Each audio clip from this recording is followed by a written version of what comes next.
that better? I think you're in it. My nuts aren't completely spread apart. All right. Wish I had like a mega tall boy natty ice. That'd be perfect. We should. I know. This is so.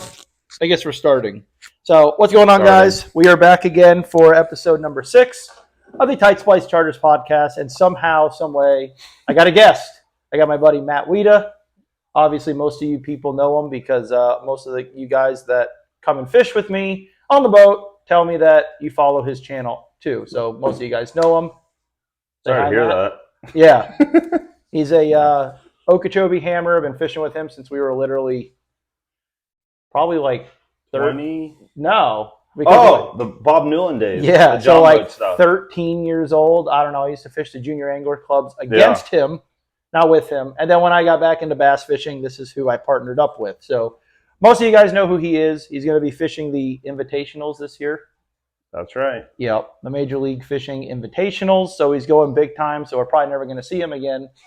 And before anyone says anything, we could technically talk about Lake Okeechobee until midnight. We got like 4 hours to talk about the lake. We got 4 hours to talk about whatever we want to before he gets in trouble for off limits. So we have no idea what we're going to talk about. This was the last day he could fish the lake until official practice starts. Mm-hmm. So he was fishing, and I got home, and I was like, if you want to come by, we could try to knock out a podcast because I'm not going to be able to talk to him for literally a month. So you can talk to me, just not about the lake. Yeah, but that's all we ever talk about. Yeah, that's very true. Yeah, so that's it. So did you catch fish today?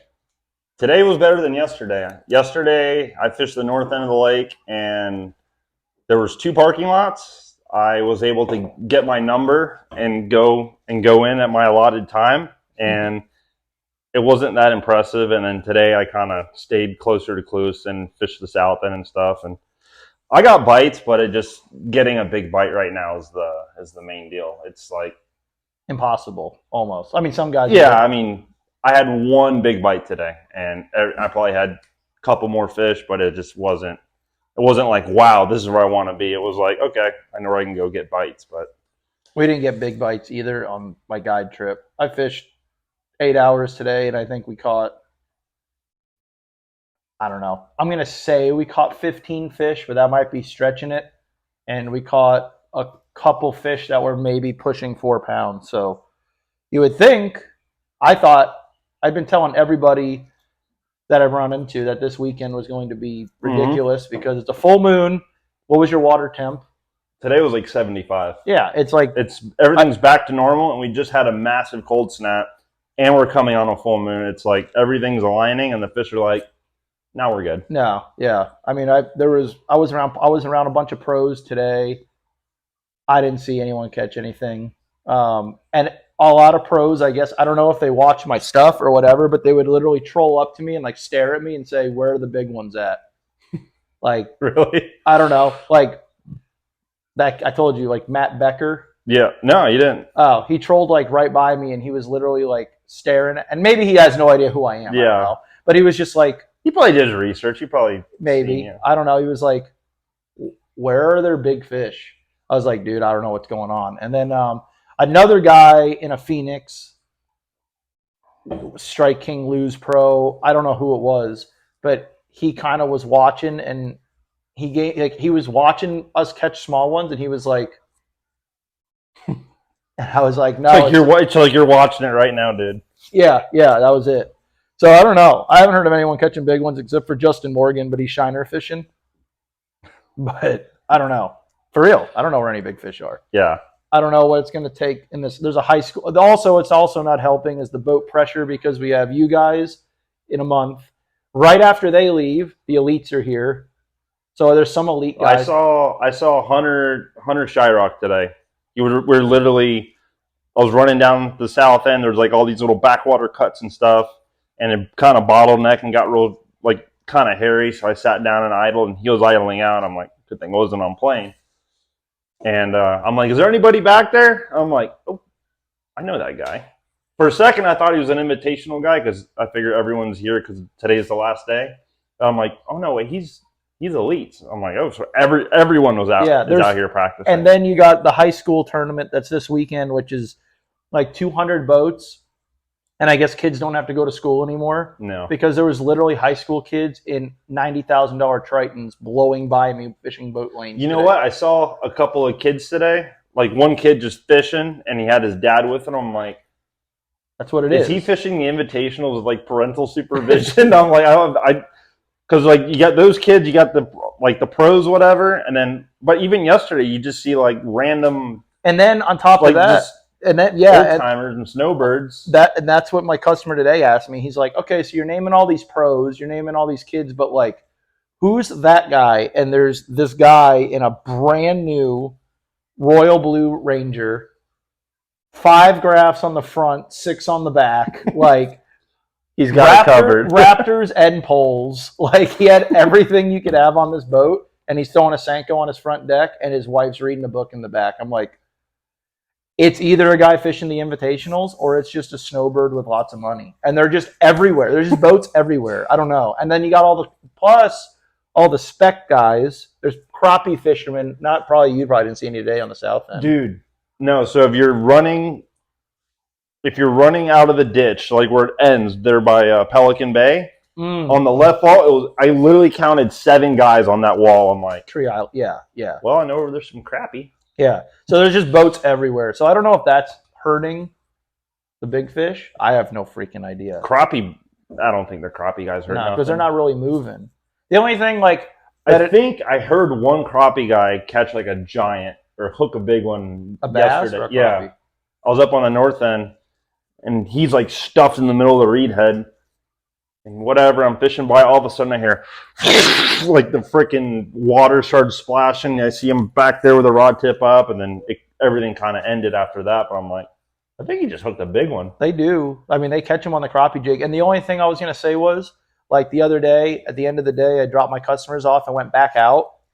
And I'm literally I'm around Tin House, like whatever. And I'm coming from the south north, and there's a reed head I've been getting bit in. And I look at it, and I'm like, what the hell? And there's not one, 2 guys, 2 different boats stuffed in it jigging for crappie. And then they left. And then I watched them like troll out and leave. And I was thinking, if I was here 15 minutes later, I would have never seen them leave. And you would have fished through there and said, this is horrible. Yeah, I would have been like, oh, no, can't believe I'm not getting bit in it. But there was just a pontoon boat and a bass tracker parked in it. And then I kept going, and then I saw Hickbert jigging crappie, and then I look up, and he had a crappie rod in his hand, and then I look up, and he's got a 12 gauge, and he's just shooting ducks in the middle of Tin House. But that's a very Hickbert move. Hickbert, if you're watching, you're living life the right way, buddy. He's like, I'm like, are you duck hunting? He's like, I ain't playing games.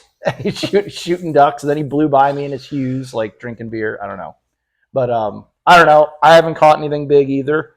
This week I fished every day, and I think they're right there. Yeah, in front of the St. Lucie Canal. Everyone needs to go to Port Mayaca and Carolina rig right there. Full size brush hog. Or you need to fish right here, the shoal. It's the place to be. Inside the shoal. Yeah, yep. But that's it. I haven't seen any. Usually when the pros come to town and all the snowbirds are here, you see lots of awesome, like, I don't want to say boating accidents, but you see people doing stupid stuff. A lot of blunders. I haven't seen that today. I saw a guy overheat his HPDI VMAX like 5 times and get frustrated, but he didn't know where he was going. I've never overheated an HPDI VMAX. Oh, this guy was furious. No, I've overheated my fair share of my last boat. Yeah, but I saw that, and it even overheated itself like 5 times. Really? Yeah, when I blew it up. Oh, yeah, so you blew it up like 10 times. I remember that. Great motor. But, yeah, Yamaha motors. But, I don't know. I'd ask you what you think it's going to take to win, but you got a month away, so it could change 500 times. And then I don't want you to say it's going to take 60 pounds. Yeah. And then everyone's trying to find you and follow you in practice. Because a lot of these guys... Well, it's a month out, so I'll give my opinion. But, like, if you're to ask me right now, if the tournament was tomorrow. Yeah, which we'll start on a Thursday, I would say... I don't know. Don't say to win. To say to get a top 10. No, to win. Like everything else. After that, everything else follows. Yeah. But like 55 maybe. So that's like a 20 and 2 15s, or no? Okay. Yeah, that's like or a 20 and like. No, I'd say I don't know, low 50s. Really? I don't know. Where you think I'm high? No. I don't know. It's like, it's like I said 44 pounds would win Rollins, and didn't I have 44 and got second? Yeah, but by like a pound, right? Or two. But at the same time, like the guys that won it caught 29 pounds the second day. Yeah, they freak showed them on the last day. Yeah, that's true. Like, and everyone's going to do that. You're going to have someone the first day of your tournament's going to have 30. What blew my mind about the Rollins is that none of the guys from the first day. How many 20-pound bags were there the first day? Because me and Well, I had 21 and was in seventh. Okay, so say there's 10 20-pound bags. Okay, maybe 10th was like 19 and a half. But none of from those guys up, none of those guys won. That's how tough the lake is, like, to catch that and not be able to catch another 20 the next day. Like, you're the only guy to catch. I caught more than us because I think you're the only guy who caught 2 bags over 20. I mean, there might have been 1 or 2 Kale more. and Brad, I think, did. What you have the first day? I don't even remember, like 17 or like 18 something, and we had like 21. You had 17, almost 18, because you Yeah. came up the weigh-in line. I said, "What do you have?" You said 15. I told Kelly they're going to have 17. No, I didn't say 15. Yeah, you said 15. I might have been You sandbagging. were sandbagging. I know. And I said that means they have 17. You had almost 18. And then what you have the second day? I think 21. Yeah, we had 21 and a half. I'm just saying that's how crazy the lake is right now. To catch. And that's what Kelly was saying. Like when we hit 20 pounds the second day, he was like, "Dude, I'm telling you, we're doing a lot better than you think we're doing, because these guys are not going to catch 20 a day. They're just not. Like, I'm not saying they're not good enough, but the way the lake's fishing." Yeah, and that's the other thing, because what you're fishing, how many boats are in it? 150. So, and I'm not talking shit. This is me saying it, not him. So don't badmouth him. Well, how many boats? 100 of those people have no idea what they're doing. I'm not gonna say they don't have no idea what they're doing. They ain't gonna know what they're doing out here. Whoever took the time to come down here and pre-practice, and there's guys at home who might be watching this, like leading up to the tournament, they're gonna be like, "Son of a." But there's whoever came down here and pre-practice did themselves like the biggest favor they could have done. Because I'm going to be straight up honest, you can run by and see the parking lot and be like, I'm going to check that in practice. Yeah. Run up the lake 10 miles, there's another parking lot, waypoint. Like, it's just, and I'm not saying that bad on like pros or whatever, but it's just common sense at that point. And the parking lots. And Florida is just, that's how it is. And we're going to say the parking lots, it's like sometimes there's little freak things that happen on the lake. Like there's little sweet spots where it's like, keep this hush hush because this is a small area and this happened. And we all know like it's not going to last very long. Like there'll especially if boats find it. Yeah, it's going to be like a 2 or 3 week deal. But the parking lots right now, it's like it's going to happen. They're traditional places where these fish show up, and you could win the tournament there. Yeah. And they are won there. And local tournaments and big tournaments. So let's just say there's 3 places right now that I was about to say there's 3 parking lots in the lake right now. And there's 150 boats. I'm going to say it's going to be like 35, 35, 35, and then everyone else will just be scattered in the middle. And I really think if you can find, I mean, you always think like if you could be by yourself, that's a great thing. But the way Florida always works out is if you're not in the parking lot, you're not around the fish most of the time. But a lot can change in a month. I mean, a lot of the lake. Oh, yeah. I mean, it could open up or it could be really bad because February is when we get all those nasty, nasty cold fronts. And I talked to like the cold front we got a week ago or whatever before Christmas. Usually, that's a February cold front. Just because of how nasty it was. And I told one of the guys that's fishing that's fishing it this year. I don't remember his name, but I was just kind of talking to him at the ramp, and I told him, I said, it's either going to be really, really good or really, really bad. Yeah. Weight wise, but I feel like if it's really, really bad, that's where someone like you has a Mhm. huge advantage because Because there's like little things that like I don't think a lot of people notice about me, but like a lot of times you'll see me or Nick or whoever like fishing amongst the parking lot of boats, but like I'll spend I'll say 60% of my practice fishing where like no one else fishes yeah, because I like and just I want to call it ugly water, like places that most people you run by, you're like, now I'm gonna keep going. Those like where you fished the Toyota last year, or yeah, for the first day. Your spot we were just talking about just now that you checked today, and it's not right. It's too deep. Didn't you catch like 26 there in the Toyota last year? On the no, you lost me. I've last year in Toyota. where you got into it with Mike Jones. Oh yeah. Wasn't that the Toyota? No, that was the ABA. The 2 day. No, it was the first No. ABA of 22. No, but you caught a big. You fished it, I had like 23 pounds or something like that. but then you went back. No, it was a 1 day tournament. I found them. So I found those fish over Christmas break. No, I'm telling you, it was something else. It was a Toyota because I'm telling you, it was or a 2 day BFL, or it was something. No, it wasn't a 2 day BFL. It was something because you caught them down there, and then I was like, "Can you do it again tomorrow?" And I think you had like 15 down there. Like you didn't get bit the next day. I think this was like 3 years ago. Like I was fourth after the first day. I only had like 14 pounds or something, but it was like Maybe the lake was just complete junk. And I caught a 6 pounder in the first 30 minutes of the day. I don't That remember. helped. But I caught more fish down there that day, I think, than anybody else. Like I sat the boat down. In the ugliest spot on Lake Okeechobee at the time. That trail. Yeah, the trail. The trail. That was the only tournament I caught him in. Really? I guarantee. On a frog. Yeah. I thought that was a 2 day. I caught him on a frog, and then the day before, I'm going down this one cut. Like I'm getting bit. Like if you look at my graph, it's like flag, flag, flag, flag, flag. And then there's one flag that said big. And I'm going down in practice, and I just see one. Oh, I remember you telling me that. Just blow up on a bluegill or something. I'm like, holy crap. So I fire. I mean, it's habit. I fire my frog over there.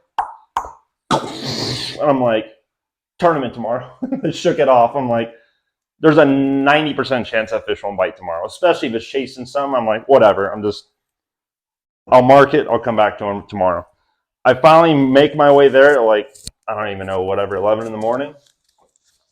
And I throw the frog over there, fish it really good. I'm like, nah, nothing. So I look down and there's one cattail, like about 10 feet from that fish blew up the day before. I'm like, what are the chances? I pick up a speed worm on braid. I know you made fun of me for it. Pick up a speed worm on braid, throw it by there, and I drag it out and just goes, I'm like, a second I stick it and it digs under the boat and I see it's like a 6-pounder. I'm like, that's her. Freaking caught that one. And I caught a 6-pounder like first 5 minutes of the Because I remember you came to me. First of all, move your mic. It's in your shirt. Oh. But it should still be picking it up. All right, you're good. I remember you like we were talking after. You're like, that's why you shake fish off. Yeah, that pays off. Like if it pays off 1 in a million times, it paid off at Sandy Cooper for me. And that, but there, like there, you can do that. Yeah, it's like, oh, okay, he's on that tree. First cast. Really? What, a Santee? Yeah. Yeah, the day before the tournament, there's like one big cypress tree in the middle of this flat, and I'm throwing a wacky worm, but I took the hook off. I just tied the line to the rubber band. When I skip it up there, and it just goes, whoop. I'm like, damn, that's heavy. Shook it off. I'm like, waypoint. I was going to go to the lower lake after. I'm like, let me just stop here first thing. Sure enough, I roll up there. I sit way back. I troll up there. I get like 50 feet from it. I skip up to it. I pick the rod up, and it's like, I'm like, there she is. 4.5. And that's one of those things, like me, the way I practice, I don't shake them off only because it's Okeechobee. It's Okeechobee. but I don't shake them off because I catch myself a lot of times on guide trips where someone, like, I'll see a bite on a frog or a big easy or something, and I just say that's a big one, and it's a pound and a halfer. Yeah. So like I want to have my hand on the fish and be like, okay, it's a 4 pound. But if I catch one or two good ones, I'm out. Yeah. So like, but if I was in your case and you do shake, like, that shows you that shaking fish off, it pays off work every so often. Yeah, and then if it's a 6 pounder, that's worth shaking 50 fish off. So, like, what I'll do, like, on this lake in practice is, say I start fishing through an area. It's like an area that I'm like not too familiar with, haven't been in a while. I don't know what kind of size is there. I'll just start catching fish. If it's like 2 pounder, 2 pounder, 2 pounder, 5 pounder, I'm like, okay.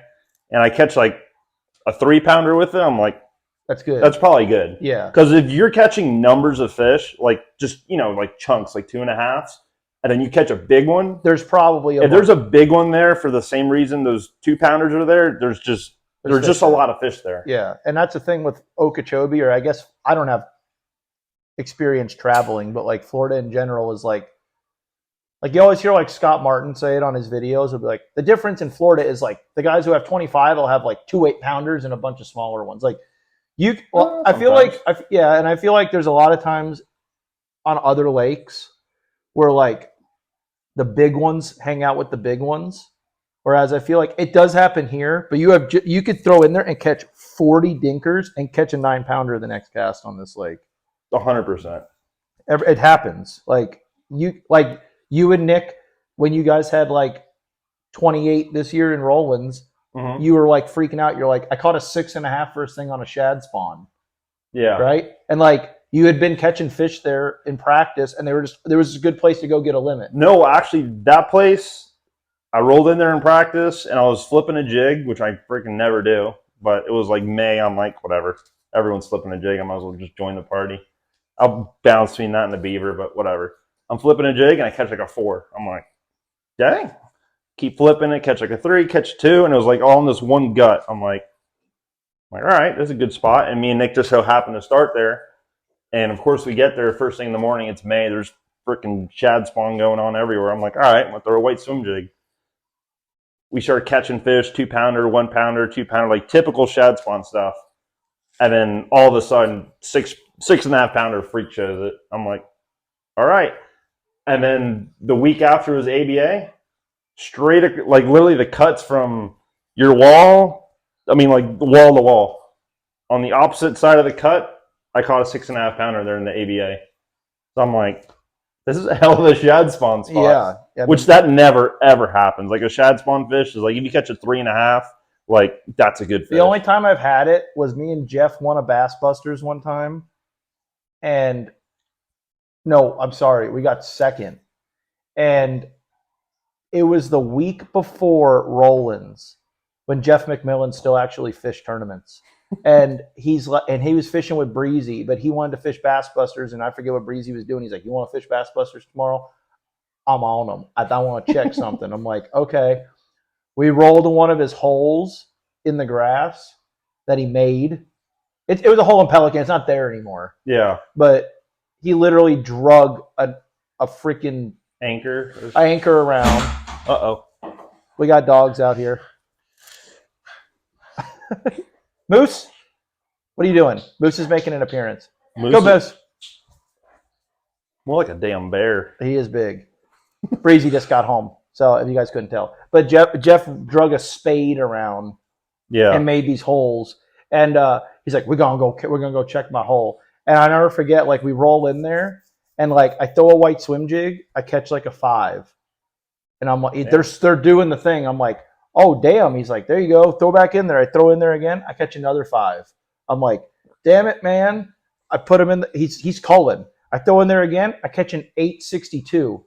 I'm like, hell yeah. I grab it. I put the fish in the box. I stand up. He's on the troll. We're 40 yards from the hole. He's like, I need them next week for Rollins.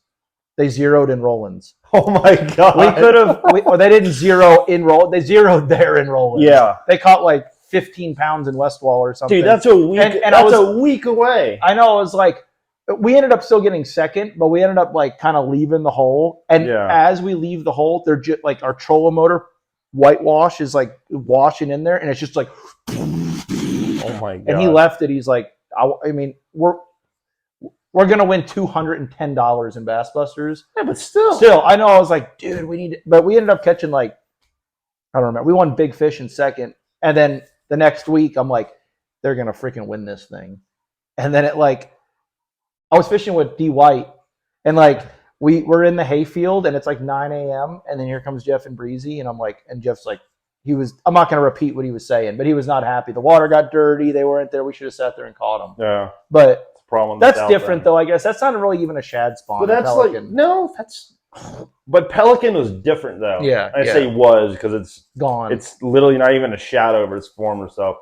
Don't ever fish in here anymore. It's gone. Matt went in there. If they fill that with sand, it's okay. It would literally the amount of fish you'd catch in the next 3 years there wouldn't change. Yeah, right.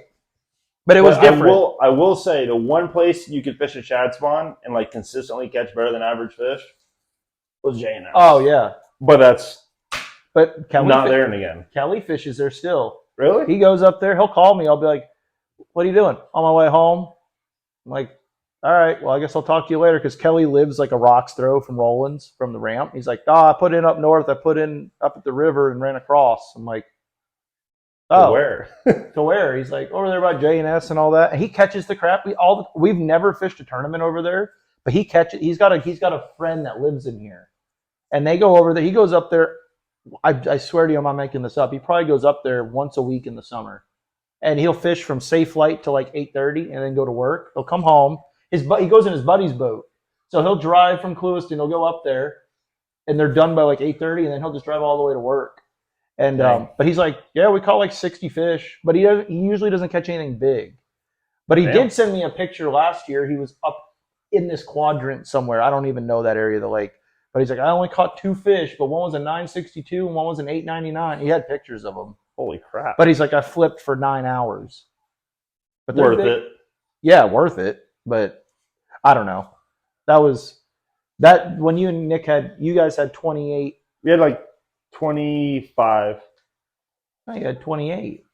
You had 28.50, and we had 28.45. You got third. No, that was the second one. Oh, that's right. That was June. I'm pretty sure. The first one, we and Kelly had like 18. But the second one, yeah, but you guys were, that's right. You guys were not up there in the second one. Mm-mm. No, you did something different. That's right. The first one was where we caught him schooling. That first one was where I caught the shad swamp fish in the morning, and we kind of hung around there, didn't catch crap, ran around all over the place, and we said, screw it, let's go back, but we'll go the other way. Then we started going the other way, and we literally went from not getting a single bite to Nick throws a spook out there, catches a 2-pounder. I'm like, I fire my spook in there, catch another 2-pounder. I'm like, I don't know. I just had like a feeling. I'm like, yeah, but this is good. And then I fired back out there, and 4.5. I'm like, yeah, but that weather that day up there was like perfect. It was like, see where we were out down south, and it was perfect. I shouldn't say what Benny had 25 pounds, and he was around us all day. Yeah, but our biggest fish came on a spook that day too. But it was like fishy weather that day. And then the next one, kind of talking about like how the lake fishes like a parking lot. You guys got third. We got fourth. Tarasenko got second. Yeah, that was in June. But but the difference between us three was like not even half a pound. Not even half a pound, and then 37.5 won it. But yeah, ridiculous. But me, Alex, and the guys who won it, we could have casted a spook and hit each other. Really? Like we were right there. But then you guys were legit 25 miles away the other direction. So I mean, it does. There's bites that, and that like I said, you were in parking lot number 3. Yeah, I was in parking lot number 2. But did you guys have a lot of boats around you? Because when we had it, we had like what was crazy was, and this is just that we got lucky because I had that spot. I found it. I practiced. I had a guide trip, and I had a dude from Hawaii, and I was like, "Listen, like he was like kind of ready to go in." And Derek, if you're listening, like I'm not shooting you under the bus, but he was like, it was hot, it was miserable, it sucked, it was slow, and the lake was so low. I laid down on the outside and I couldn't jump up to go back there. I'm like, I just want to check this. I want to check this. We go back there. I flip to a reed. I literally get a bite, and the water was so shallow. Like I set the hook, and when I set the hook, a 6-pounder came up, and there was 2 more with it. And I was like, whoa. And I flip her in the boat. I send a picture to Kelly. He stands up, throws a frog, and as I'm texting Kelly, I hear, and he catches like a 6. And then we sat there and freaking wore them out. And then I was like, okay, but they're not going to be here by Rollins. And they were. So the Thursday before, I go check them. There's like 5 boats around. I shake off a bunch. I stick 2. One was a 6 and one was a 4. I'm like, I'm done. Done deal. Going in. But I was like, you know what? Let me go look at Pelican. I go over there. I catch a 9-1, an 8-4, and a 7-2 in like legit 8 casts. I have the 9 and the 8, or the 9 and the 7 on video, but the 8, after I caught the 9, I was shaking so bad I never hit record. And I was like, we got to come check this. So in the tournament, we go to start there. I thought there would be no one there. There was like Rich Tate, some guy that said I was only there because of him. I don't know who he was. I don't know what the hell he was talking about. And there's like 5 other boats. Kelly catches a 3, and we leave. And I'm like, we got to go. So I'm like, we're going to go over there, and there's going to be 50 boats. And there were, but on the juice, there was no one there. I'm like, I told Kelly, I'm like, there's boats everywhere, but like, no one's on the juice. We literally lay the boat down. Kelly gets on the troll, first flip, catches a 6. I was like, okay. And then we caught, but it was literally like, remember where I almost won Jimmy's? Yes. Like, that was right in the exact same freaking spot. Damn. Yeah. Like, you can't tell, but I could see the trails. I'm like, this is literally where I had that 29 pounds in Jimmy. But like, I thought I was on the juice, but apparently these guys over here were on the juice because they had 37 pounds and they were in by noon. The Senko Kings? It was crazy. Yeah. I mean, I never saw him catch a fish. So like, when I weighed the guy said he caught like back-to-back 8s and like an 8 and a 9. They doubled up on 9s. Like they both threw to a pad clump. That's a problem. They both got the bite. They both set the hook. This guy's like bigging. He's like, I'm bigging too. Bigging, get the net. They're fighting over who's getting the net, and they were both like an 898 and an 890. And then the guy who owns the boat pulled down. He's weighing them, and the other guy fired back to the pad clump and caught a 7 3/4. He's like, I'm like, all right, that'll do it. Yeah, I mean, I was talking with him, but I never saw him catch a fish ever. But again, obviously they didn't cheat. I'm not saying that, but yeah, crazy. Like I remember because I got there and Jim. Well, I went there the next day, and you caught 37 pounds. Yeah, so Matt has a 37-pound video on his channel. Like, if you guys want to go watch it, it was And here's what I'm gonna get to this in a second, which is crazy, and it goes back to timing too. I put the fish in the bag. I put him in the wave thing. Jim Finley's like, "Are you around them today?" And I said, "Who?" And he's like, "The guy's leading." I'm like, "What's leading?" I figured 30 was leading. He's like, 37. I was like, and Breezy, well, no, I lied. I didn't say that. Breezy texted me and said, "I have bad news." And I said, "What?" I said, "Who had 30?" And she said, "Nobody. Someone had 37." And I was like, ah, shit. I was like, we'll get second. So then I go up there and Jim Finley is like, were you around him today? I said, who? This guy's leading. And for some reason, I just knew. I was like, Gray Big O, the 300. He goes, yep. I was like, I never saw him catch a fish, but I just knew like that boat was just kind of the oddball out there. I'm like, that had to be who it was. And they won it. So anyway, the next day, I had a shiner trip the next day. So of course, I tell my customers buy 60 dozen shiners because we're going to jack them up. We bought like 3 dozen. I go to the spot, throw the cork out. It hits the water. The cork never floated. It just went straight under. We catch a 7-pounder. Sat there for the next 3 hours. Never had a bite. I threw my spook. I threw a swim jig. I fished in there. Remember when I pulled the boat out, I told you it was junk. Yeah. Matt was in the parking lot. I'm like, dude, it sucks. It's over. And then I got it. I had to go somewhere, and you caught 37 pounds. I guess they just bit later, or I don't know, or I just. Yeah, like when we first started, it wasn't that great. Like we were catching fish, like 2-pounders, and it just slowly started like started clicking like what specific stuff they were on, and Then it then was just stupid. once we figured that out, it was game over. Like they were like when we caught them in that tournament, it was like But we caught them like further down. like for like a mile. It was like a long stretch where we caught them. Like Tyler caught 1.7 over here. He ended up catching like a 9 half a mile from that, and back a mile this way is where we caught most of their fish. So yeah, and like at the same time too, like I say, like we could have thrown spooks to the winner. That was at some point, but I mean, we were kind of me and Kelly did figure eights all day, and then we had one guy in a nitro. No offense to nitro owners, but he was not in a tournament, and he wanted to drag his Senko right where we were, and I'm like, listen, man, like, and Kelly's like, Kelly most like Matt says he sounds like Boomhauer from King of the Hill because he can't understand what he's saying. my God. You can when you're in person, but on the video, it'll just be like, hey, you think that? Like but it's just his voice, but you could hear him. But he's audible. But he doesn't get like you guys see like when I catch a big one and like Matt does too. Like we freak out. Kelly's just like, all right, that'll do it. Yeah, that'll do it. Put him in. Don't let no one see him. Put him in the box. And I'll never forget. Like we had our point that we let it rest. We'd go back and hit it, and the guy just kept inching and pulling down. He was not in the tournament. I'll never forget. Kelly looked at me and goes, I'm about to holler. I was like, do whatever you got to do. So then Kelly ended up catching one over here, and the guy literally puts his trolling motor on 100 and goes, and I said, that's our shot. It didn't cull. So we spun around and power pulled down, and then we caught whatever we caught right there. I had to keep them off of it. But bent rod fishermen are real. BRBs. BRBs. Like that guy was on it. And then there was, I mean, I don't know. There was fish in that area, but we had a sweet spot, but it's not always like that. Yeah. You and Nick caught them like, well, you guys had big fish that tournament too, didn't you? No. Didn't Nick catch like an 8? No?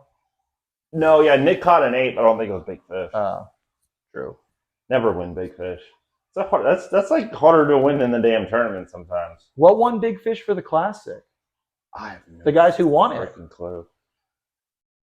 My buddy Brad Gibson legit caught an 11-pounder that weighed 7.5 pounds. Did you see it? Mm-mm. He's like biggest bass I've ever caught in my life and I'll ever catch. Like lengthwise. Just Colton said it ate the frog, and when he stuck it, it jumped, and he literally looked like he said, "That's a 12-pounder."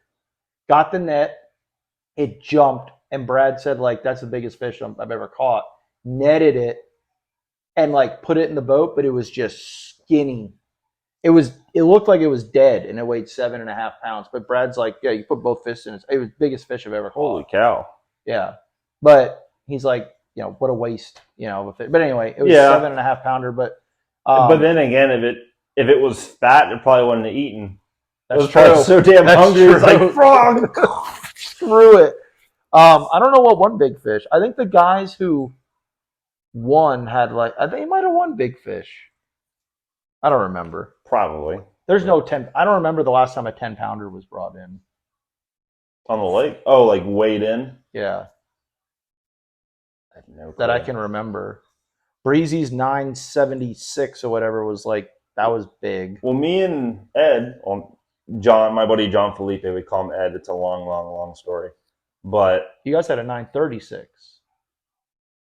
It was a 911. I remember because it was 911. It was the May Rollins, I don't even know. It was that day, the story I told you about the skeg. Yeah. Let me tell the skeg story, and I'll tell the story about that. So I'm running back. So I got to start from the beginning. So when Holiday Park was full of water, you could run from like L67 or Miami Canal, wherever, and run all the way to the mile marker 41, like the west side. And I'd fished a King of the Glades there. I got second. And like a couple weeks later, I'm like, I'm going to go check it again. Or there was another tournament coming up, and I'm like, let me see if I can run there again. So I launched on the 41 side. I kind of trolled in. It was too shallow, but it was like deep enough where I could get back in, like at the very first beginning of the trail. But like back in this, like the marsh where you had to run, it was too shallow. So I'm like, screw it. So I turn around, I run out, and I sat down right in front of the cut. And right in front of the cut, there's a giant rock pile, like 3 foot of water. And I completely GN'd my lower unit. My prop was bent like forward towards the bow of the boat. My skeg was destroyed. This is like my Green Ranger, like long time ago. So I had to go take it in. I don't even remember who. Somebody welded a new skeg on there. And like 3 months later, I'm on the lake. And the lake's low, like 11 something. And I'm running back in, and I'm taking the west wall cut, and Chunky Villegas was in front of me in his Phoenix, and he's running. I thought I saw his boat like slow down or do something weird, whatever. So we both run in, we go into Clewiston, we put the boat on the trailer, and I'm sitting there, and I'm walking to like load my boat up and stuff, and Chunky had this big giant hole in his skeg, like where he had hit a rock, and he's like, "I freaking nailed the rock in the west wall cut." And before he said that, I'm like, "Damn, Chunky, what happened to your skeg?" And his buddy John Tavana's with him. And he goes, "You don't even have a skeg." And I look, and my skeg is completely gone from my boat. Still on the lower unit, still had the prop, everything. Everything was fine. The guy must have not done a good job welding it. And when I went to get on plane, I hit some sand or something because You never felt hit something. Like the whole day, like you run around the lake, you're like, "Oh crap, that wasn't good." Like the whole day was fine. I probably fell off in the morning and I had more clearance or something. I don't know. So the next day was Rollins, and I'm fishing with my buddy John Philippe, and we're fishing. And I'll tell the story like dead honest truth. We're going through the middle of Harney Pond, like behind Bird, where you used to actually have hydrilla. And I run into remember Blaze Napier? Yeah. I run into my buddy Blaze. Somebody wired his trolling motor backwards or something. He's like, "Carl, I ain't got no thrust." It stuff wasn't working. But he's like, "Hey, me and Patchy, we had like 20 bots on the tip of Bird, and me and John had like 1 4-pounder and a bunch of rats." And I'm like, "John, you want to just go check it?" He's like, "Yeah." I'm like, "Yeah, screw it."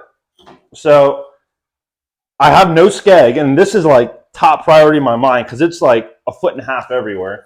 So we idle the entire way. Holy shit. Yeah. It was like a 30-minute idle. When I got to the spot, I had to wake Ed up because he was sleeping on the bow.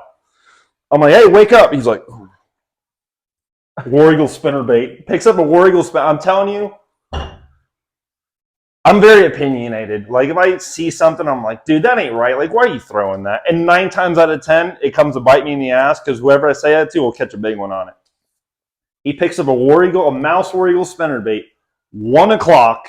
Water is clean as can be, and it's like sunny and like a lick of wind. I'm like, I don't see anything coming up to eat a spinnerbait right now, but whatever. He picks up the spinnerbait and he whips it right by this reed and he reels it, and the whole reed goes. And he's like biggin'. And I had this set up from the morning for like a shad spawn. I had 60-pound braid to a 25-pound fluorocarbon leader. He fights it with like a 7.3 frog rod. Like, I just threw it together. We net it. The spinnerbait. As I flip it in the boat, the fish does a somersault in the net, breaks the leader in half, like nothing. I'm like, "Holy shit, John! It's a 9-pounder." So we put it in the box. We're like, big bass, no problem. We get back, and some dude, and I'll say his name because he got caught. I was hoping you were gonna forget this point of the story because I told the story today. No. Yeah. There's the whole point of the story. His name was Kip Brumbelow or some name. Mm-hmm. And we had a 911. He had a 958 or something. Yeah, it's a 958. And he won big bass and whatever. We're like, "Oh, well, we got second big bass, $200, whatever it was." 3 weeks later. No. The next day, he won a big bass tournament. Was it the next day? The next day, he won a big bass tournament on Kissimmee with a 958. Way more sense. 958. And then the next weekend, he won big fishing with like a 940 something. In what tournament was it? I don't even know. I think it was in Toho again. And I someone think that's where he lived. and then someone the MC was like, Dude, that fish looks like it garbage. looks like garbage, and man, this is the third big fish turn. And the This guy is the walked third off. 9-pounder. He just walked off the stage. No, I think he said, "I'm sorry," and walked off, and no one's ever seen him again. So then, in the classic, I think you're the one who I was called there. it. No, you were standing next to me. No, I was. Oh, no, you were driving home. Right, you were Matt GN'd in the tournament, and they're like, Mike Krause was still working for Rollins. He's like, "Hey, Bubba, we're gonna." You're like my Mike Krause impression's way better than mine, but he was like, "Hey, Bubba, we're gonna do big fish here."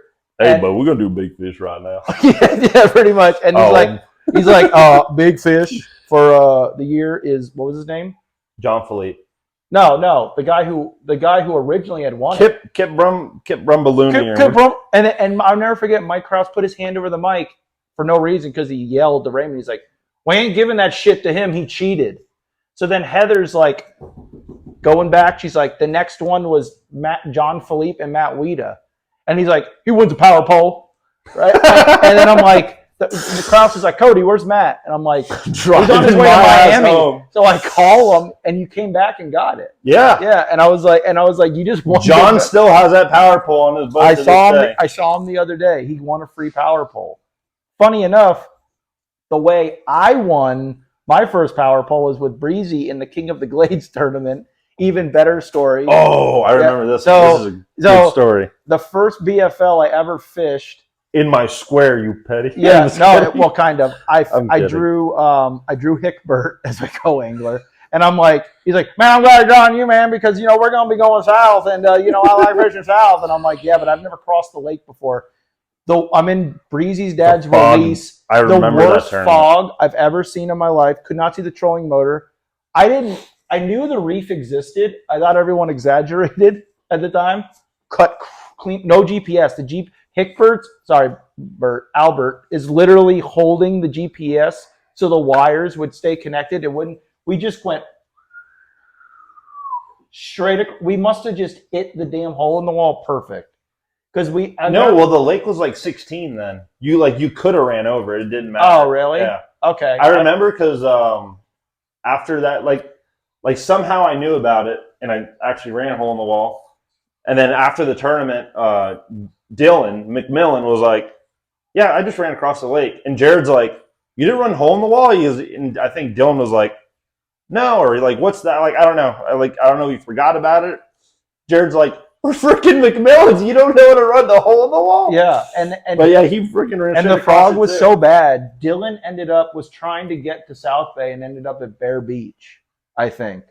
I think something like that happened. It was the craziest. I'll say this: when I ran across and I had my GPS and all that dialed in, whatever, like I'm doing like 25 miles an hour in the fog, barely keeping the boat on plane, and I'm like seeing my waypoints, and I still couldn't tell where the hell I was. It was just the weirdest thing ever. Eerie. It sucked. But anyway, I cashed a check because I'll never forget. And no offense to Albert, I flipped my jig into the grass.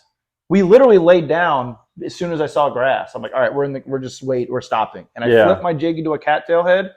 I set the hook. I go net, and I turn around, and Albert's there, but the net's still in the back, and he's like this. Like he's gonna lip it. And I'm like, okay, and I flipped it in the boat. He's like, "Damn, that's like a 4.5." I'm like, yeah, and he flips, and we caught fish on a jig. Then Albert started catching them on an easy swimmer at the very end of the day in the pepper grass, and I got a check. I didn't catch jack squat that day. I got like the last check. So the next day we have King of the Glades. Me and Breezy start there. We don't catch nothing. It's 11 o'clock, and she goes, "We got to make a move." So we're in her boat. We run Boy Scout Trail, and we didn't know which side of Boy Scout we wanted to fish. So she lays down in Boy Scout and pulls down. And then she goes to like send a text to her dad or something. I stand up on the front deck of her boat, pick up a beaver, a D-bomb. I make a 40-yard flip to clear my line because my reel was all lashed. It lands in a head. I go, whoosh. No way. I lift up.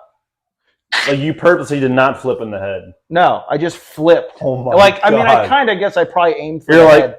I'll clean it over here. Pretty much. Yeah. I lift, I'm like, and it jumps. Like I hook it, I'm like giant. It pulls me down, comes up, jumps, gets wrapped in and it's like hanging. And I'm like, she's like, that's a 10-pounder. She puts a trolling motor in the water. We're like, not moving. Poles are down. Poles are stuck. Oh my god! Trying to rock the boat, right? Rock the boat. I have my life jacket on and everything. Like, she gets the net. I'm like the fish are supposed to lose. Yeah, it's hanging like this, spinning. She puts the net under it. It literally like falls off in the net, and it was a 930. I don't remember, a 9 something. A big one. And that fish held up, and I won a Fowler pole for that for the end of the year. And I think that's the biggest bass I've ever weighted in a tournament. It was like a 9. I don't remember what. It's on a trophy over there. I don't remember what it was. Biggest bass I ever weighted on the lake was probably 150 yards from where you caught that one. Yeah, I remember that. It was Toys for Tots like 7 years ago. Holy crap! And I had this one little hay field dialed in. It was like a little bit more sparse than everything else. And I'm going through there. I'm like, we're just fishing, whatever. And all of a sudden, I just see this giant, like a bluegill or something, just get KO'd by this giant, just like 200 feet up. I'm like, 100. Got like 70 feet from it. Bombed a Trixie shark over there, started buzzing it, and probably the biggest topwater bite I've ever had. Just caved it in. I think it was a 9.5. It was 9, I remember. You were fishing with Petty. Petty, you stay out of there. He's probably going to text me as soon as he sees this now. Big dog. I can't piss him off. Just don't be pissed off because you got to service my motor literally tomorrow. Oh my god. I don't even remember the name of his business, or I'd plug it. Lake and Sea? Mobile Marine? I don't remember. Anyway, he's doing my motor. But yeah, that was when we had a hayfield. Yeah. But that was everyone always. You really had to go practice for like 2 hours. You're like, all right, dialed. Yeah, they're here. And we caught that fish. It was funny. Like only had to fish for what 6 months out of the year. Yeah, that's it. That was life. But I caught that fish, and then I was like, all right. So we flipped the heads. We didn't get bit. And I'll never forget. Breezy's like, I know where we need to go. And I can't even tell you where we went because it was in the hayfield, but there was like this little intersection. I think she called it the intersection. And like I flip in ahead, I catch a 5, and then she just starts pounding them on a swim jig. We got I think we had 24 pounds, and then I think Donnie Bass won with Repo rods. Yeah, because the day before he had like 1 bass. Yeah. And the next day he had 25. It's like because he fished with what's his name? Repo. Dave Anderson. Dave Anderson. I don't know. Donnie, I'm just kidding because you probably watched this, but he's good. And then I forget we got third in big fish. I forget who got second. That was when the lake was gas. Now it's not gas. Well, it is gas. You could go there. Like it would be worth. I don't know if I ever did it, but it would be worth leaving my house, go down there, and fish for 2 hours for the evening bite. Yeah, like everyone asked me about Big Easy bites. That's where it happened. Like there and back in the day, like when it came out. Yeah, moonshine. Like you see the old video. No, they were throwing cane toads back then. Yeah, you had to cut the corners off. With Chris Lane? Yeah. You had to cut the corners off the legs. He was like, pow, pow. Oh my gosh. Yeah. I went to Chris Laneville yesterday. Did not get a bite. Chris Laneville? Where he was when Skeet Reese won. Oh. Where he was getting howled. Did you even set the boat down?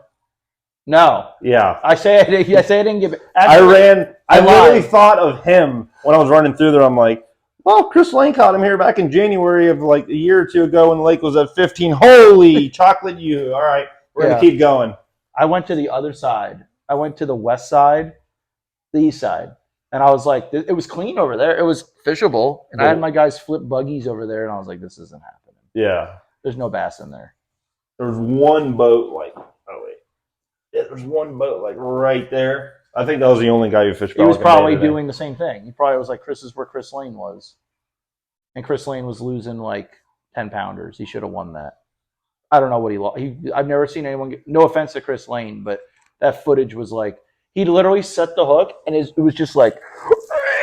Oh, no, the one that split like 20 lily pads. He's like, pow! It was like. And he's like, I think that was a snook. And it could have been. But I mean, it was probably I don't know. Them pelican fish? I've never hooked a snook on this lake. No? Ever. I was with I've seen a tarpon. You catch tarpon every summer, but I was with Ron Veal on the shoal, and we're going down this one trail, and he's like throwing a spook in the Kissimmee grass holes and stuff, and he's like, I'm like, I literally reeled my stuff up and I picked the net up. I'm like, oh no, like legit, never done that. I'm like, holy shit. And Ron's like, eat it, you bastard. He's like, and he sets the hook. He's like, oh my god, that's a freaking 12-pounder. 30-pound tarpon, like the Roland Martin intro. Really? And it's through the spook. I'm like, holy shit. He's like, that was so badass, but so depressing. Yeah. He's like, I thought it was a freaking 10-pounder. Damn, on a spook. Yeah. I've caught them trapping. I've caught snook trapping. Freaking Kelly catches them like all the time. I think he caught one on a Senko. I was about to say Kelly would probably catch one on a Senko. Like he. Look at him tarpon over there. Yeah, it's literally like he caught one on like a Senko with braid, and he's caught one on a spinner bait. He's caught one. Like I remember last summer we were catching them at the Cross bass, and I remember like this is a Kelly thing because I'll be like, you catch him today? He's like, yeah, man, I probably had like 14 pounds. He's like, but and then like he'll just be like, yeah, and then I went to this side and I caught a dink, then I caught 4 snook, and then I'm like, wait, what? He's like, yeah, I caught like 4 snook today. They were small, but I'm still like, how the hell do you catch he caught like 3 or 4 snook on one point? Like, how do you do that? Like, there's people that have fished out here Breezy's never caught a snook out here. She's thrown a trap her whole life. I've been fishing this lake for 8 years, and I fish fast and stuff with treble hooks. And you looked at one thing. I remember the video you sent. You and Nick were throwing chatterbaits at Long Point, and you literally were like, remember that? That was probably was in. I was looking at the time. How long has it been? I don't know. I can't see it, but we're good. Almost an hour. Oh, okay, we're good. Minutes. That was in the box. Actually. Really? Yeah. You remember the community hole used to be the little eelgrass? It was down like towards the lake more. It was during COVID, so we're just dicking off and I'm just dry. I was throwing a chatterbait. I went to scratch my leg. I don't even know what the hell it was because it never left. Look, the water was like 1.5 foot. It was like in the middle of summer. It never left a boil, a wake, nothing. I'm like, what the hell could that have been? And it ate it though. I reeled it, scratched my leg, and reeled it, and it just loaded up, and it went. I'm like, holy crap! And then broke it like at my reel. I remember the video you sent it to me. I was like, that was probably a snook. That was another place that was like might have been a tilapia. Usually they'll be like you can do something. You can wrangle them for a second. They'll start turning. It was probably a snook. There's all kinds of shit out there. Who knows? That's a spot that I wish came back was that community hole in the damn box. Yeah. That was I'll never forget that fast break. Oh, no. Not that community, not the football field. Oh. Like literally across from it. On the other side of the box. Yeah. Oh. But the Harney Pond side or the Whidden side of the box? The Whidden side. Oh, yeah. Well, I couldn't get a bite over there, but I remember like Jesse and Levi were over there, and like I remember like me and Breezy went over there, and Jesse's like, you got Jesse like bloop. In the football field? No, over there. And I was like, oh, Jesse's over there. And then like in the back of the boat, you got Levi like with this freaking frog. I'm like, what is this hillbilly? He's like biggin, like he doesn't even talk. He's just like reeling like a 9-pounder in. I'm like, holy shit. I thought about this today for some reason. Levi catches giants everywhere. Okay, so to Kissimmee Toho, that doesn't even count. He lives there. He's like the guy, whatever. Between him and BB, they're like, that's 90% of tournaments won there. He went to the lake for the first time for Rollins, catches a 9 and an 8 in front of Nick. Like you said, When's the last time you caught a 9? Yeah. I mean, I've caught one. Well, but at the same time, he just showed up here. But yeah, like you're out here every single day. You're bound to catch a 9. Right. He just shows up and he didn't even like it was supposed to happen. One was supposed to catch a 9. One of us catches a 9. It's in the group chat. It's like, I caught a freaking 9. He's just like, man, give me Mountain Dew. When we were at Chickamauga, you were there, 2019. He draws whoever, and they're fishing. And Levi throws a damn underspin with like a swim bait or something in the middle of the pocket in Chickamauga. Catches it like a 10-1 or something. Yeah. Wins big fish. Oh, no. He didn't win big fish, but... You're from Florida. You're in Lake Chickamauga. You're in the back of the boat. Yeah, he was a co-angler. Throwing a damn... it's not like he was throwing an A-rig or like a big... he was throwing a damn underspin. Like this freaking big. Catches a 10-pounder.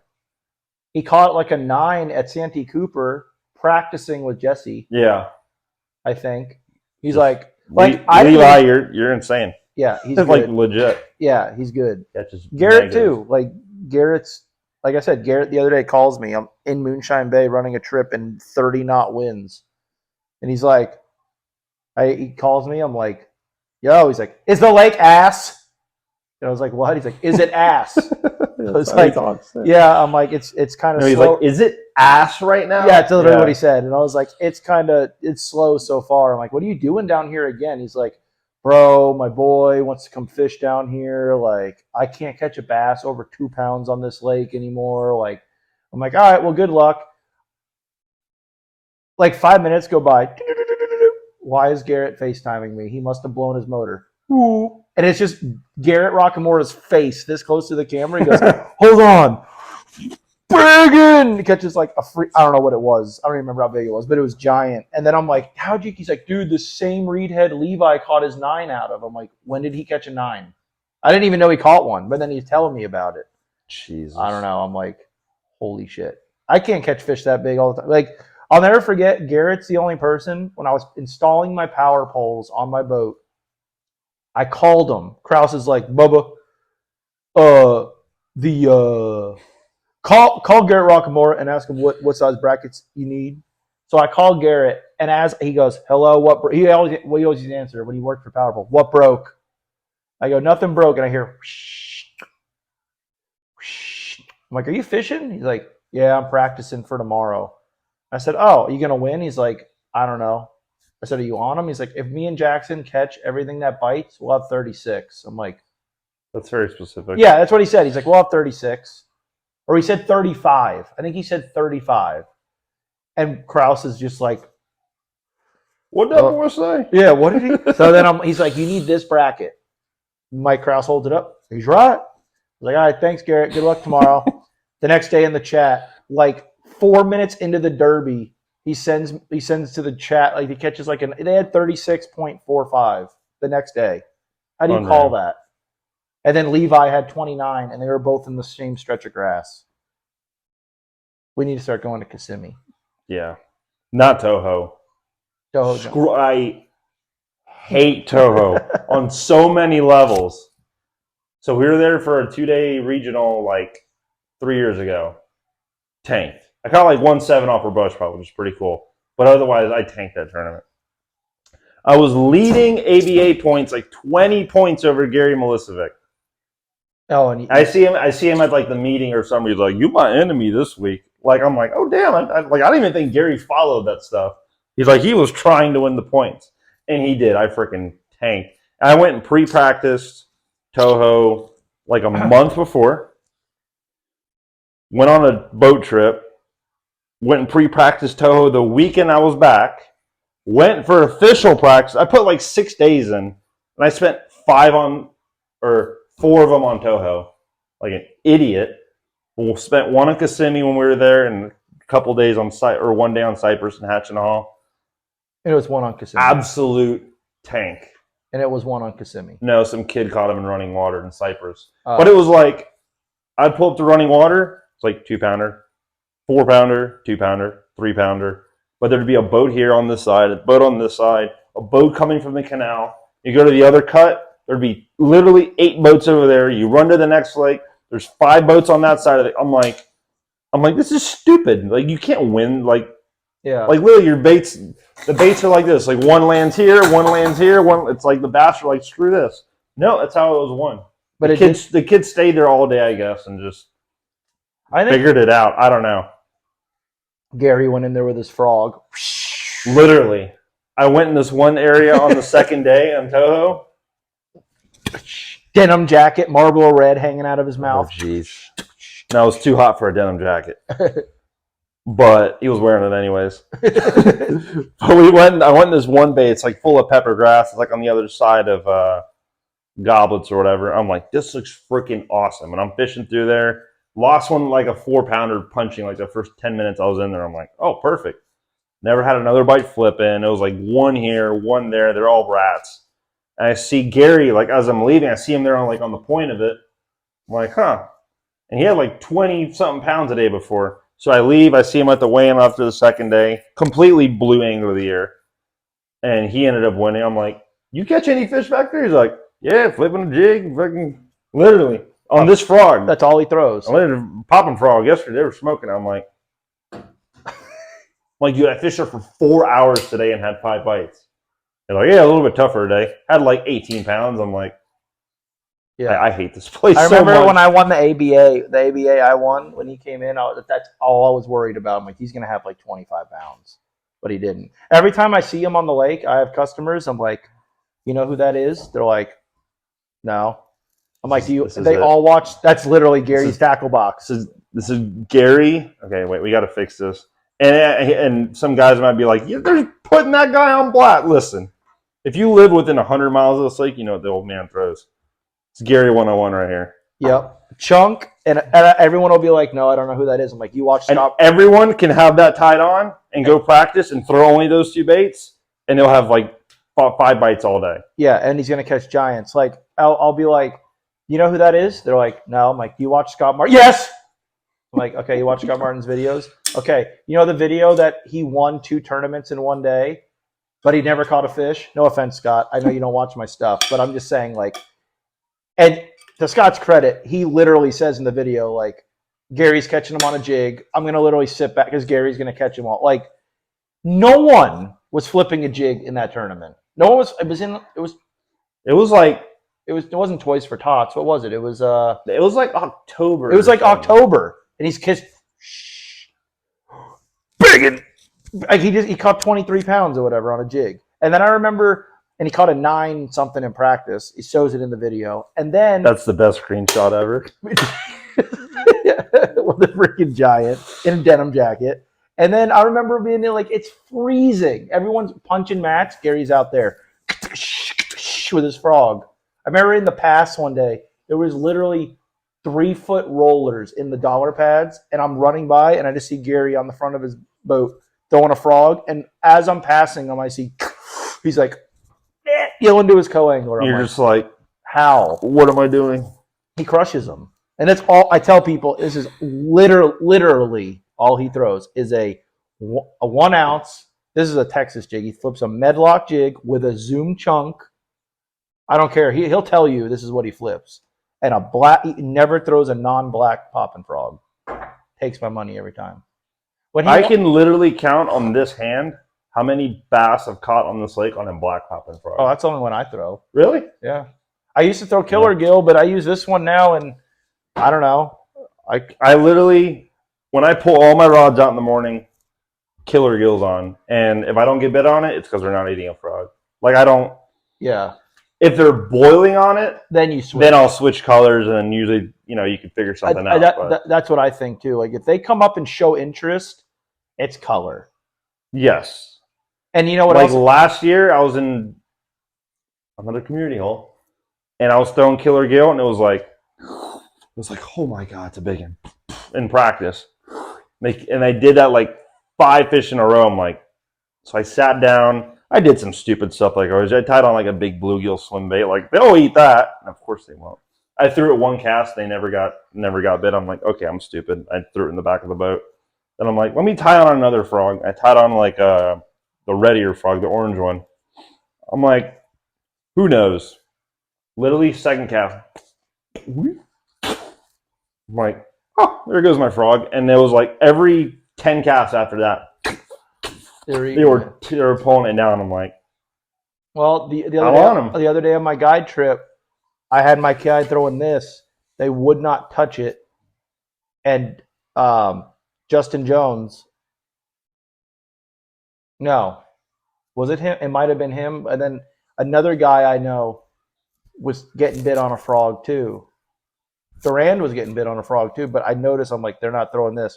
They're throwing a different color. I tied it off my customer. He got bit, and I was throwing a shad colored spook, and I put this one on with like the orange mustard belly. They ate it. So sometimes color doesn't matter, but I don't know. Yeah. But I'm not a big color guy. I'll just stick with a couple. Like give it up the juice. This black and blue green pumpkin chatterbait, the best one. never leaves my rod. No, that's ever. That's all I throw. Like if the water's dark, it's basically black and blue. If the water's a little clean, you got some green pumpkin in there. It's like they eat it. I know. That's what I use. That's it.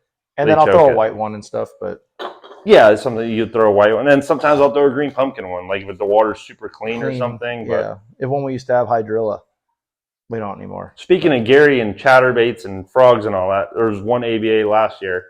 He won it, of course, but there's like one little zone, and I was sitting there with a green pumpkin chatterbait, and I probably caught like 25 fish that day, and I was like the only one throwing a chatterbait, and it frickin' blew my mind. And it was a green pumpkin.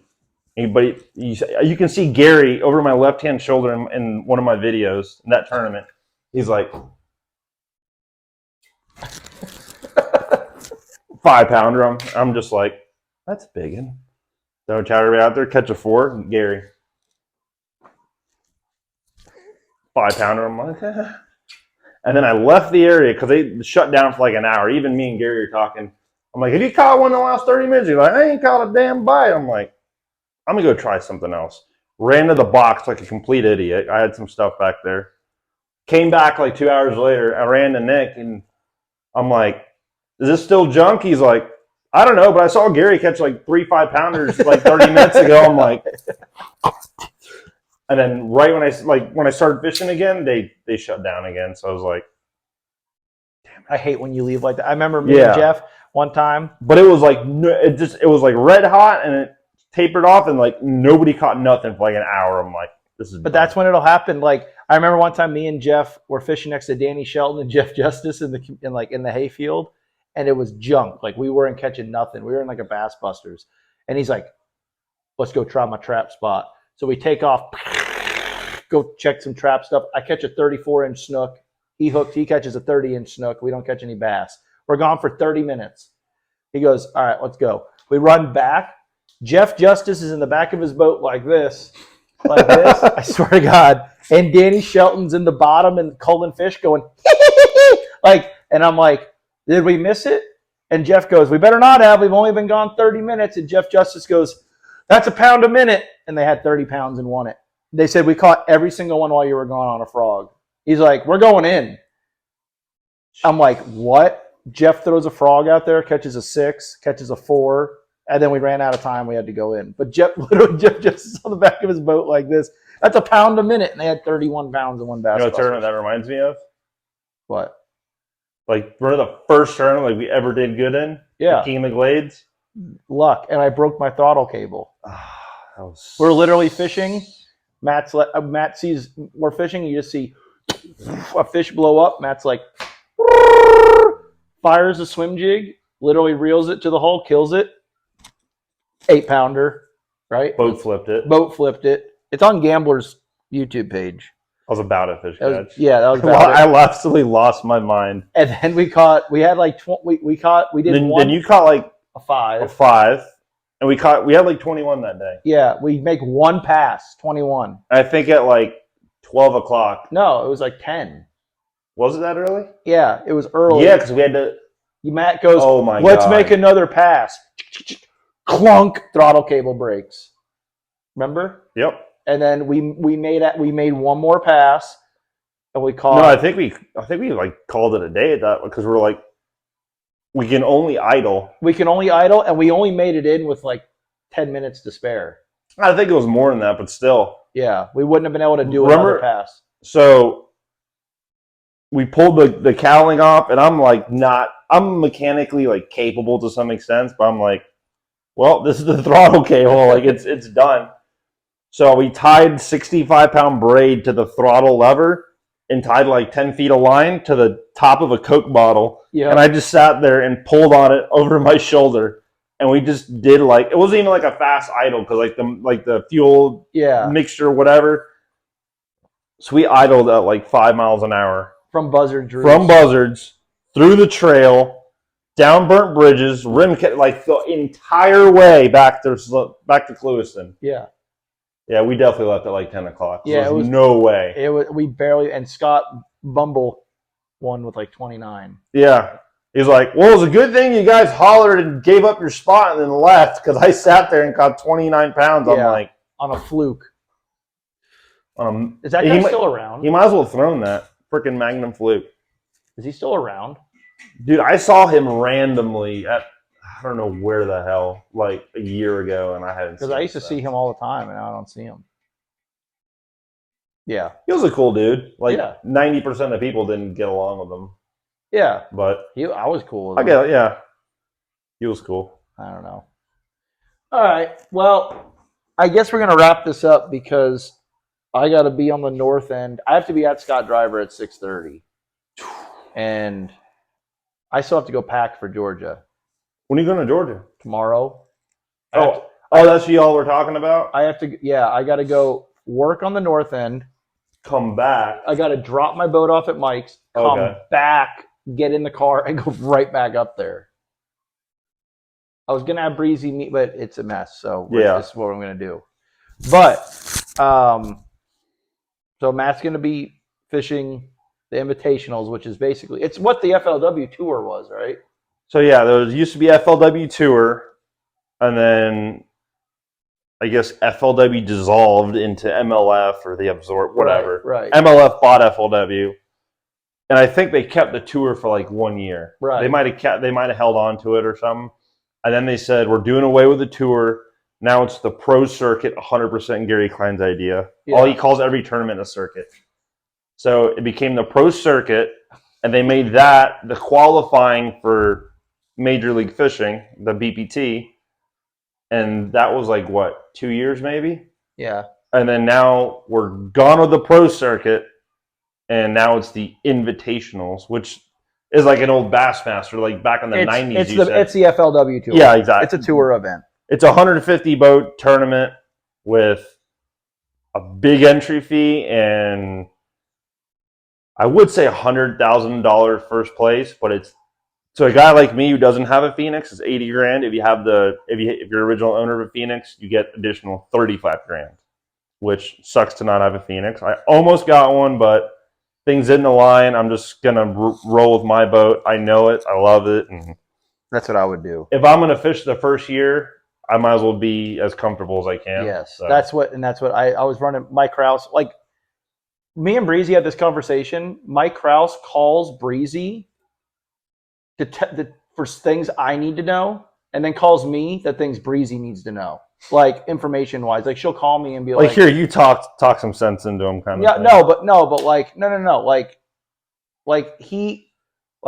my new polls came in. He calls Breezy. She's like, your polls came in. I'm like, how do you know? Mike called me. Why didn't he call me? I have no idea. And then today, Breezy runs Mike's social media for Okeechobee Fishing Headquarters. No reason to have a secret there. He's like, hey, Bubba, we're going to be doing Customer Appreciation Day, all this stuff. I'm like, oh, okay, cool. So I call Breezy on the way home. Like, what are you doing? Like, when are we going to go to the Appreciation Day? She's like, who's having that? I'm like, Mike, you didn't make a post? He didn't tell me. Like, he's all backwards. But anyway, he calls me. He's like, why is Matt Wieteha selling his bass cat? And I was like, because he's like, no, that's not what he needs to do. It's not what he needs to be comfortable. And blah, blah, blah, blah, blah. I always think Mike Krause is right about everything. So I think that's a smart move. He's very wise. He's very smart. He's been around. He's done it. He's the man. But you guys can obviously follow his channel. Like, I tell everybody to follow his channel. I don't like Matt W. Fishing. Matt W. Fishing. I don't like anyone on YouTube. Except for I like Tactical Bassin. They're good. I used to watch their stuff, but they're like It's their too. their intros like too. Yeah. Hey guys, Tim Little here with Tactical Bass, and I'm like, click. But they're I'm sorry. Listen, I used to watch. I used to like love it. But we're going on another tangent, but real quick, they're just too technical. Yeah. They're like, you're gonna catch them here doing this, and you have to jerk it like this. If not like that, like this, and you're gonna have 30 pounds. And we don't ever fish any tournaments, so you never know if this stuff works, and that's what you get. But I haven't watched their videos in like 3 years, and I'm just being I watch, douche, but like I watch them, and like obviously everyone knows Mikey Balls. Mikey's the man. He's cool. I like Mike. He blends it all together pretty good. Yeah, like but Matt's like me. He fishes all this stuff, but he travels and does and fishes all these other different fisheries, and I keep saying I'm going to go with him, but I'm always working. So definitely check out his stuff, Matt W Fishing. And the only channel I watch now is freaking Todd Castledine. He's just good. He's freaking good. Todd Castledine is about it. Yeah. He is about it. He is like grassroots. Like, I'm just going to win everything in Texas. Basically, yeah. That is literally. Well, now he designs stuff for striking, but that's literally how he's made his living for 20 years off tournaments. That's like 100% legit. Yeah. I literally sat down with. And he's qualified for the elites and just doesn't fish them. Yeah. Yeah. Like He fished a tour for a couple years, and if you go way like to his first like 20 videos, he's got tour stuff in there, and he's got like catching him on a frog at Chickamauga under trees and shit. Like, about it. He's good, and he just flat out. I know. I watch like the Pro Team Journal and stuff. Anything with that's cool. Anything with Greg Hackney. Anything with Zona. Zona will make me watch anything. Zona's about My customer from yesterday, who was he fished the opens for like 4 or 5 years, and he was a good fisherman. He's like, dude, I'm telling you right now, Mark Zona is the most underrated angler on the water. I think that's true. His stuff's good. You got to think, he covers bass fishing. He like does a TV show. He's been on the Bassmaster since 2006. KVD is literally his best friend. Greg Hackney is his other best friend. That's a good point. If you're going to learn anything about bass fishing in any realm, it's those Hackney and KVD. Yeah, they cover it. Anything with Hackney, I'm in. And those guys are going to tell Zona like everything. Like, listen, the like, deal is typically when these fish. Typically, the deal is. Okay. Let's just do real quick. Just for no reason, Elite Series fantasy picks. Like, just say 3 anglers. For here. Hackney's. Hackney's in there. Hackney. I'm picking. If they're fishing this fish tank, I'm picking Hackney. But Hackney, not under Shryock, just because of where I saw him today. Carter, you're watching this. Do not go back to Winnie's. They are not there. I think it's recording, right? It wasn't. Okay, I'm picking Hack.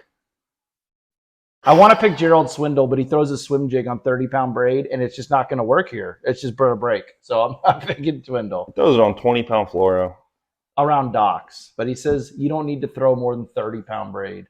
Seth Fighter says that too, and y'all are crazy. Ooh. Come to Okeechobee. He's like, Llama, I usually just flip a 20-pound leader and 30. Yeah, the leader. But maybe he might have said in his seminar, unless he's in Florida. I'm going to say, dude, I don't even know. Every time a guy talks about fishing, and they say, except for Florida. Yeah. You've said that before. Yeah. They know how to change it up. But I'm going to say, I don't even know everyone who's on the elites. I'm going to throw one out there. And there's this guy. You're more into that than me. But this guy fishes more my style than anyone, or I can't say that, but Caleb Kufal. Yeah. The guy who caught him at Santee flipping the jig. I'm like, that's how I want to catch him. And I ended up catching him like that. And he won at Gunnersville punching mats. And everyone's like doing all kinds of, they're on flats, throwing whatever on ledges. Zaldane lost like 30 pounds on a spoon. I remember that. Or that might have been a different tournament. And Kufal's just flipping hydrilla, like just catching big 20 fish, 25 pounds a day. I'm going to say, I'm just going to pick who I like. I'm going to say Hackney. I'm going to pick Swindle. No. Listen, no offense to Swindle. He doesn't win. He doesn't But win. what if he wins on He's not our going home? to. I'm sorry. He's not going to. I don't think it sets Where up on this lake sets up Yeah, for swimming? I know, that's true. Okay. Yeah. I know. Harney Pond Canal skipping docks, maybe. All right. I mean, I'm considering it. Damn. I'm gonna say Hackney. I'm gonna say Lee Livesey. Oh, damn, he's pretty good, and he's a big fish guy. He's a big fish guy. I don't know. I mean, he was a cool dude. I would do a Lee Livesey impression, but that guy would probably find me and fight me. No, he was the coolest dude ever. He was like, and he looked at he looked at Lake, and he was like, "Oh, I need to get home." Like he just had a baby girl, so he was a cool dude. He was like the coolest dude I've met. So I'm gonna say Greg Hackney, Lee Livesey. Dude, I hate to say it, one of the freaking Canadians. They always catch them in Florida. Even that or Gussie. Gussie. Yeah, that's true. The guy Rodney that I stay with him in his trailer sometimes. He said he ran to Gussie somewhere around here. Oh, really? Yeah. Well, and you know who Gussie used to hang out with was Brandon. Yeah. And so did the other brother. So, yeah, that's a good point. I don't know. There's one other guy. I'm gonna open my thing and pull up the roster and be like, should have picked that guy, but someone's gonna catch him. Hackney, Kufal, he's going to catch him. He's just the way that guy fishes. Hackney's gonna fish. I don't even care. I'm gonna blow his spot up. He's gonna outfish. He's gonna go to Coop Bay. He's gonna flip the one. He's gonna have some good luck with that. He's gonna flip the one pad. He's gonna pull up to the football field and be like, typically this ain't the deal. Typically this is here. Typically I catch him here, but typically this is on a map. And the deal is, it's gone. I know that sucks. Dude, I literally watched him the final day of that tournament, and it was chocolate. Like the way the lake looks everywhere, it's chocolate milk. We went to move or something. And I put the boat in gear, and it's just like just mud. I'm like, and it's cool. Oh, and I talked to the camera guy. I'm like, how is he catching a bass in here? And they're like, they're putting their eggs on the reed stems. I'm like, listen, no. Yeah, that's not happening. But he caught a damn 7-pounder there the first day. He had like 21 pounds. Flipping flat pad clumps. No. That was in Coop Bay in the football field. It was a mud bottom. Like you stick your rod tip, it's like what football field? I'll point it out because it's freaking gone. So that's Uncle Joe's. Wait, yeah, Clewiston, Coop Bay, East Wall. It was right here. It was just a giant field of cattails. Yeah. When we first started fishing the lake, it looked badass. Never caught jack squat out of there. Yeah. But he was in there just flipping a jig, like a half ounce jig, like Gary style. And catching them. Yeah. He's good in Florida. He always says, the deal is I like it here. The people are great. The weather's good. It's always warm. It sets up. We get to wear flip-flops. We get to wear flip. You know what I'm saying? I might crack this open. So I'm going to say he's going to win it. I'm going to cheat. You're what? I'm going to cheat. I'm going to pull up the roster real quick. I gotta find the third guy. Well, you got to hurry because I think my camera's going to die. Okay. And if this deletes, I'm going to shoot myself. It won't delete. It'll save. Yeah, it should. All right, literally doesn't matter. Yeah, we'll see. Craig Hackney, Caleb Kufal, and Rick Lund. Dude, imagine. That'd be bad. 3/4 spinnerbait. 3/4 spinnerbait in the shoal, like cuts. Just like, I'm throwing an Indiana blank big, and that'd be about it.